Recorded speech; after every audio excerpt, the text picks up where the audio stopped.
Kasunod ng nakaraang episode, matapos ang isang talakayan, sa wakas ay nagkasundo ang tatlong kagalang-galang at si Shangguan Feixiong na magpanggap si Zhuo Fan bilang isang alchemist upang pasukin ang Flying Cloud Manor upang lihim na imbestigahan ang sitwasyon sa loob. Sa harap ng pambihirang pagkakataong ito, natural na hindi nag-atubili si Zhuo Fan at agad na masayang tinanggap ito. Masayang sinabi ni Shangguan Feixiong, mabuti at pinahahalagahan mo ang pagkakataong ito. Naniniwala akong nauunawaan mo rin ang bagay na ito.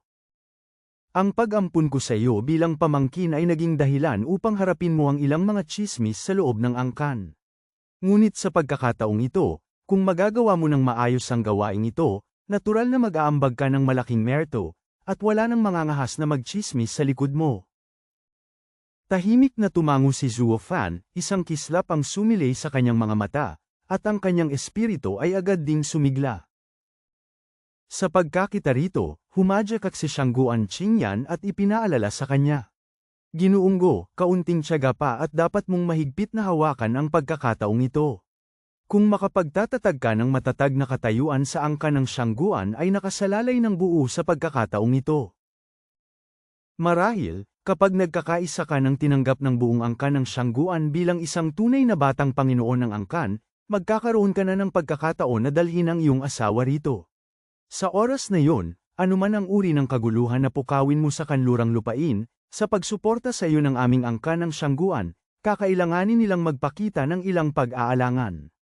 Bahagyang nagulat si Zhuo Fan.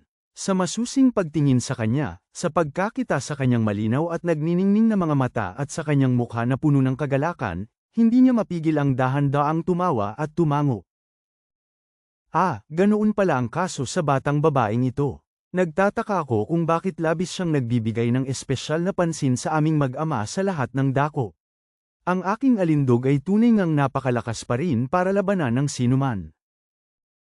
Lumalabas na nais talaga niya akong tulungang mahanap ang aking asawa. Napakasigasig, ngunit sa kasamaang palad, ang mga bagay ay hindi ganoon kasimple. Sinabi ni Shangguan Feixiong, gayunpaman, kahit na maging miyembro ka ng angka ng Shangguan, hindi ka maaaring kumilos ng masyadong mayabang sa labas. Ngunit makatitiyak ka, kaming mga miyembro ng angka ng Shangguan ay hindi rin madaling maapi ng iba. Kung ang iyong usapin ay makatwira naman, tiyak na susuportahan ka ng iyong tiyuhin. Kahit na may kinalaman ito sa Double Dragon Manor ng kanlurang lupain, tiyak na hihingi ng hustisya ang iyong tiyuhin para sa iyo. Tumango si Zhuo Fan, nagdaop ng kanyang mga kamay, at sumagot. Salamat po, tiyuhin, sa inyong suporta. Sa kanyang puso, naisip ni Zhuo Fan. Double Dragon Manor ng kanlurang lupain. Kung ganoon lamang kasimple ang mga bagay, matagal ko na sanang niresolba ito ng mag-isa. Nagpatuloy si Shangguan Feixiong. Sa pagkakataong ito, plano naming pakilyusan ang sabay sina Yulin at Zhuo Fan, nalalahok sa pagpili ng alchemist. Karaka-raka pagkatapos, bumaling si Shangguan Feixiong kay Shangguan Qingyan at nagpatuloy sa pag-utos. Si Yulin ay mahinahon at matatag, may kakayahang humawak ng isang panig ng mag-isa. Kung tungkol naman sa kultibasyon ni Zhuo Fan, ito ay medyo kulang pa rin. Dapat kang manatili sa kanyang tabi upang tulungan siya. Huwag na huwag aalis sa kanyang tabi, at tiyaking matagumpay siyang mapipili. Nauunawaan mo ba? Bahagyang tumango si Shangguan Qingyan, isang masayang ngiti ang lumitaw sa kanyang mukha. Opo, ama. Matapos magsalita, bumaling si Shangguan Qingyan upang tingnan si Zhuo Fan at humadyak. Ginuunggo, simula ngayon, kailangan mo nang makinig sa akin, naintindihan mo. Bahagyang itinaas ni Zhuo Fan ang kanyang mga kilay at ngumiti lamang, hindi alam kung paano sisagot. Gayunpaman, sa kanyang puso, malinaw niyang nauunawaan ang intensyon ni Shangguan Feixiong. Tila nais ng matanda na ipadala ang kanyang anak na babae upang bantayan siya, at ang pagtulong sa kanya ay isang pabalat lamang. Tila ang palabas kahapon ay hindi pa sapat para sa angka ng Shangguan upang ganap na alisin ang kanilang hinala sa kanya. Pagkatapos noon, bumaling din si Shangguan Feixiong upang umalis. Sige, maghanda na kayong lahat. Sabay na tumango sina Zhuo Fan at Shangguan Qingyan. Naintindihan po. Pagkasabi niyon, bumaling din si Zuo Fan upang umalis, lihim na nag-iisip. Hay, madali naman yung maunawaan. Ang bagay na ito ay may malaking kahalagahan, kaya ang pagiging maingat ay lubhang kinakailangan. Mabilis ding sumunod si Shangguan Qingyan nang malapit sa likod ni Zuo Fan. Sa huli, sa mga sumunod na araw, nagsimulang makaranas si Shangguan Yulin ng isang buhay na katulad ng impyerno. Kabaligtaran sa pagiging malaya ni na Zuo Fan at Shangguan Qingyan, si Shangguan Yulin ang pambato kung kanino umaasa ng malaki ang angkan ng Shangguan, kaya nagsimula siya sa mga araw ng nakalululang pagsasanay sa alchemy sa ilalim ng direktang pangangasiwa ng 3 kagalang-galang. Araw at gabi, kailangan niya pangasiwaan ang hurno ng alchemy, tumatanggap ng pagtuturo mula sa 3 matatandang lalaki tungkol sa mga pamamaraan ng alchemy na kahit sila mismo ay hindi pa tunay na kabisado. Kung tutuusin, taglay na ni Shangguan Yulin ang kultibasyon. Ang kulang lamang sa kanya ay ang mga kulang-kulang na pamamaraan ng alchemy. Kung magsisikap siyang magsanay ng ilang araw, maaari pa rin siyang gumawa ng ilang pag-unlad. Dahil dito, ang 3 matatanda ay naging lubhang mahigpit sa kanya. Samantala, sa kabilang banda, ang mga araw ni Zuo Fan ay lumipas sa isang napakagaan at komportableng paraan. Alam ng lahat na si Zuo Fan ay orihinal na isang alchemist.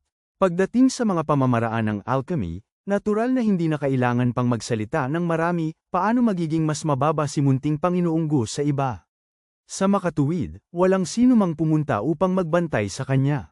Sa pinakamataas, ang kulang lamang kay Zuo Fan ay ang kultibasyon, ngunit ang kultibasyon ay hindi isang bagay na maaaring itaas sa loob ng isang gabi. Kaya naman, si Zuo Fan ay itinuring lamang bilang isang backup na miyembro upang punan si Shangguan Yulin kung kinakailangan. Kaya naman, ang mga kinakailangan para sa kanya ay natural na hindi ganoon kataas.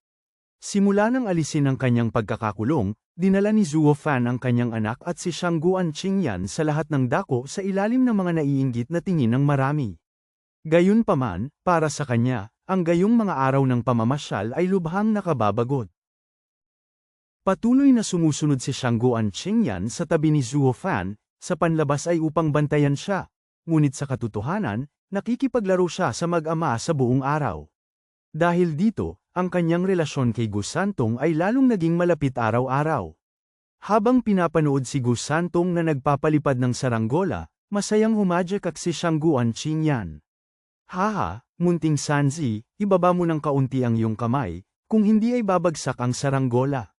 Oo, ganyan nga. Nagmamadaling iniabot ni Gu Santong ang ikiran sa kanyang kamay kay Shangguan Qingyan na nagsasabi, Tita, hawakan mo muna ito para sa akin, kukuha lang ako ng mga pastel area. Kaagad naman itong kinuha ni Shangguan Qingyan, pagkatapos ay lumingon upang tingnan si Zuo Fan, na nakahiga ng komportable sa tabi, at nagsalita. Sige, hoy Zuo Fan, bakit nakahiga ka pa rin dyan ng tamad? Dapat ikaw mismo ang humahawak sa saranggola ng anak mo. Gayunpaman, nanatiling walang kibo si Zuo Fan, hindi man lamang nag-abalang kumilos, at walang pakialam na sumagot. Iniabot na ito sa iyo ni munting Sanzi, hawakan mo na lang muna para sa kanya. Huwag mong gambalain ang tulog ko. Napakaramot. Nang marinig ito, natawa si Shangguan Qingyan at tumingin sa kanya nang may hindi kasiyahan, na nagsasabi. Ha, ikaw na bata ka, kanino nga ba talagang anak si munting Sanzi? May ama ba na tulad mo sa mundong ito na hindi man lang pinapahalagahan ang sarili niyang anak? Wala pa ring pakialam si Zuo Fan at casual na sumagot. Kung ganoon ay ituring mo na lang siyang sarili mong anak. Agad na suminghal si Shangguan Qingyan sa paghamak at nagsabi, Age, tunay na walang hiya. Sa labas ng pinto, patuloy na umaalingaw ang mga halakhak at mapaglarong panunumbat. Si Shangguan Yulin, na nakaupong naka-cross-legged sa harap ng nagbabagang hurno ng alchemy, ay hindi mapigilan ang patuloy na pagbuntong hininga at panginginig ng kanyang bibig. Sa sobrang galit ay nangangatog ang kanyang buong katawan, ang kanyang mga mata ay tila ba magbubuga na ng apoy. Habang lalong nag-iisip si Shangguan Yulin, lalo siyang nagagalit, nagngangalit ang mga ngipin sa kanyang puso. Ang current adong yun. Binalaan ko na siya noon pa na lumayo sa aking pinsan, ngunit ngayon ay nagagawa pa niyang hayagang makipag-flirt sa aking pinsan ng ganito. Humanda ka, tiyak na sisakilin ka ng tatay na ito hanggang mamatay. Eksaktong habang nagngangalit ang mga ngipin sa galit ni Shangguan Yulin, isang mahigpit na boses ang agad na umalingaw-ngaw upang paalalahanan siya.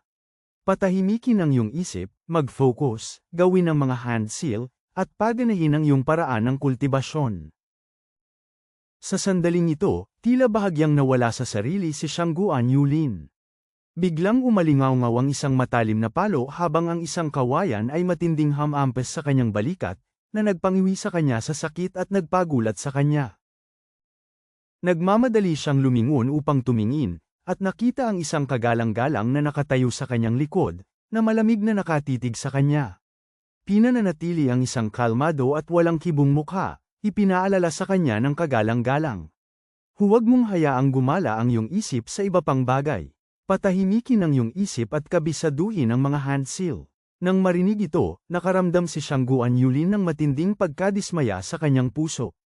Lintik, ang pinsan ko ay nasa labas na tumatawa at nakikipag-usap sa tarantadong mag-ama na iyon, paano mapatatahimik ng tatay na ito ang kanyang isip? Karaka-raka pagkatapos, isa pang malakas na palo ang umalingaw-ngaw. Walang pasubaling itinaas ng matanda ang kawayan at hinampas muli ang ulo ni Shangguan Yulin. Malamig na tumingin sa kanya ang kagalang-galang at nagpatuloy sa pagsaway. Itapon ang mga nakagagambalang kaisipan, patahimikin ang iyong isip. Ang iyong puso ay dapat lamang maglaman ng mga hand seal, huwag mag-isip ng labis. Kumaibat ang balat sa mukha ni Shangguan Yulin, ang kanyang puso ay napuno ng kapanglawan, ngunit nagawa lamang niyang walang magawang itungo ang kanyang ulo at bumantong hininga. Habang lalong nag-iisip siya, lalo niyang nararamdaman na siya mismo ang nagdala ng paghihirap na ito sa kanyang sarili. Malinaw na nagkasundo sila na hayaan siyang pumasok sa mansyon ng prinsipe ng mag-isa, kaya maaari naman siyang pumunta ng mag-isa, ngunit ipinagpilitan pa niyang isama ang tarantadong iyon para saan pa. Ngayon tingnan mo ito, bago pa man makatapak sa mansyon ng prinsipe, ang lahat ay ganap ng nabaligtad. Ang tatay na ito ay kailangang magdusa sa kumukulong tubig at nagbabagang apoy dito, napilitang mag-ensayo ng alchemy araw at gabi. Habang kayo sa labas ay masayang tumatawa at nag-uusap, natatakot ba kayo na hindi ito maririnig ng tatay na ito? Habang lalong nag-iisip si Shangguan Yulin, lalo siyang nasasaktan, patuloy na nananangis sa kanyang puso. Anong uri ng pagpapahirap ito? Langit at lupa, anong kasalanan ang ginawa ko para magdusa ng ganitong parusa? Sa pag-iisip kay Zuo Fan na petex na naglalaro sa labas, naisip niya. Humanda ka. Sa sandaling makapasok tayo sa mansyon ng prinsipe, tingnan natin kung paano ka papatayin ng tatay na ito. Eksaktong lumitaw ang masamang kaisipang yon, isa pang malutong na palo ang umalingaw-ngaw. Ang isang kagalang-galang na may hawak na kawayan sa kamay ay malamig na sumulyap kay Shangguan Yulin, na nagpapaalala pa rin sa kanya na may walang kibong mukha. Patahimikin ang iyong isip, ang ulo ni Shangguan Yulin ay kumaibat ng ilang beses. Sa huli, nagawa lamang niyang yumuko, ang mukha ay puno ng matinding depresyon. Ganoon nga, sa loob ng 7 sunod-sunod na araw, namuhay sina Zuo Fan at Shangguan Yulin sa dalawang ganap na magkaibang buhay. Ngunit ang nakatatawa rito, walang sinuman sa kanila ang labis na nasisiyahan sa kanilang kasalukuyang sitwasyon. Sa katotohanan, ang mga araw ng pagpipino ng mga paeldores na naramdaman ni Shangguan Yulin na parang nakatira sa kumukulong tubig at nagbabagang apoy ay magiging ganap na kasiyahan para kay Zuo Fan. Kung tutuusin, lubos siyang interesado sa alchemy. Kung maaari niyang pag-aralan ito ng masinsinan araw-araw, wala na siyang hihilingin pa. Sa katunayan, si Zuo Fan ang dapat na naging pangunahing puwersa habang si Shangguan Yulin naman ang nagsisilbing backup. Gayunpaman, ang mahihirap na araw na yun ay sa wakas ay natapos din. Sa tanghali ng ika-8 araw, nagbalik sina Zuo Fan at Shangguan Qingyan mula sa merkado kasama si Gu Santong. Kabaligtaran sa kanilang karaniwang petex na pamamaraan, sa pagkakataong ito ay pareho silang nagmamadali sa paglalakad, ang kanilang mga mukha ay nagpapakita ng malinaw na pagkaapurahan. Nagmamadaling pumasok si Shangguan Qingyan sa pangunahing bulwagan, at nang makita si Shangguan Feixiong, nagulat siya sa pagkabalisa. Ama, ang mansyon ng prinsipe ay naglabas lamang ng isang ianunsyo. 3 araw mula ngayon, ang mansyon ng prinsipe ay magdaraos ng Peking Grand Assembly. Sa oras na yon, pipili sila ng isang grupo ng mga alchemist na may malalim na lakas upang pumasok sa mansyon para gamutin ang mga sugat ng Korong prinsipe. Nang marinig ito, napatalon si Shangguan Feixiong mula sa kanyang upuan, ang kanyang mga mata ay nagniningning sa labis na kagalakan. Napakahusay. Simula nang marinig namin na nais ng mansyon ng prinsipe na pumili ng mga alchemist, ang mga pinto ng lungsod ay binuksan, isang malaking bilang ng mga dayuhan ang pumasok, at maging ang mga patrol ay nabawasan. Sa wakas ay nahintay na natin ang araw na ito. 3 araw mula ngayon ang ating pagkakataon upang pumasok at imbestigahan ang lupain, hahaha. Malasakit na tumawa si Shangguan Feixiong, pagkatapos ay agad na nagtungo sa likod bahay. Ipapaalam ko sa 3 kagalang-galang. Ang oras para sa ating pagkilos ay sa wakas ay dumating na. Ang mukha ni Shangguan Qingyan ay napuno ng kagalakan habang dahan-daang tumatango. Pagkatapos ay bumaling siya upang tingnan si Zhuo Fan at humajekek. Zhuo Fan, sa pagkakataong ito ay sa wakas ay ikaw naman ang mag-aambag ng merito. Huwag ka nang magpatuloy sa pagiging petex tulad ng mga nakaraang araw, kahit na isa ka lamang backup. Isang kislap ang sumilay sa mga mata ni Zhuo Fan, ang mga sulok ng kanyang bibig ay kumerba sa isang mahiwagang ngiti habang kalmado siyang sumagot. Makatitiyak ka, hindi ko gagawin iyon. Sa pagkakita rito, tumango rin si Shangguan Qingyan at pagkatapos ay nagmamadaling sumunod sa kanyang ama patungo sa likod bahay. Nakatayo si Gu Santong sa malapit, nakatitig sa papalayong figura ni Shangguan Qingyan. Pagkatapos ay bigla siyang bumaling upang tingnan si Zhuo Fan at nagtanong sa mababang boses. Ama, isa ba itong patibong? Bahagyang ikunot ni Zhuo Fan ang kanyang mga labi, sumasagot na may napakahinahong ekspresyon. Walang alinlangan. Medyo naguguluhan pa rin, kumunat ang noo ni Gu Santong at nagsabi.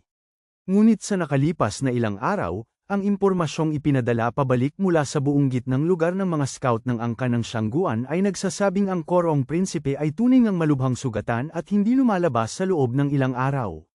Maaari rin bang peking ito? Dahan-daang umiling si Zhuo Fan, dahan-daang tinapak ang ulo ni Gu Santong, at ngumiti upang magpaliwanag.